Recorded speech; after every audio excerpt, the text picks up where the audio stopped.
ঢাকা চট্টগ্রাম মহাসড়কে শৃঙ্খলা ফেরাতে এখন থেকে চালকদের প্রতিটি মুহূর্তের গতিবিধি নজরদারিতে রাখবে কৃত্রিম বুদ্ধিমত্তা বা এআই ক্যামেরা।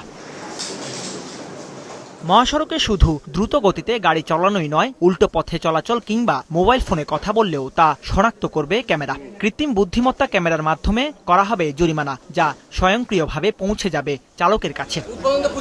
সকালে নারায়ণগঞ্জের মেঘনাঘাট হাইওয়ে মনিটরিং সেন্টার থেকে এই কার্যক্রম উদ্বোধন করে স্বরাষ্ট্রমন্ত্রী বলেন, দেশের সব মহাসড়ক এআই ক্যামেরার আওতায় আনা হবে।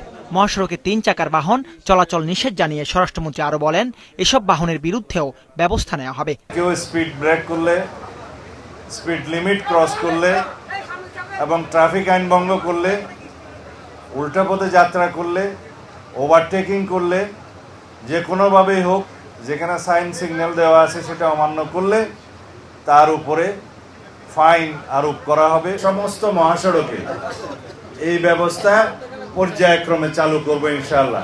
মন্ত্রী বলেন, এই প্রযুক্তি চালুর ফলে মহাসড়কে একদিকে শৃঙ্খলা ফিরবে, অন্যদিকে কমবে চাঁদাবাজিও। কেউ চাঁদাবাজি করলে ক্যামেরায় রেকর্ড থাকবে এবং সেই ফুটেজের ভিত্তিতে তার বিরুদ্ধে ব্যবস্থা নেওয়া হবে বলেও জানান তিনি।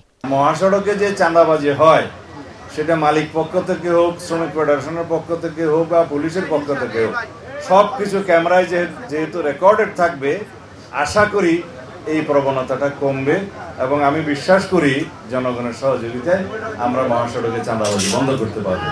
মহাসড়কটির প্রায় 250 কিলোমিটার সড়কের প্রায় 500 পিলারে 1427টি ক্যামেরা বসানো হয়েছে। দাউদ হাসান, মাছরাঙা সংবাদ, ঢাকা।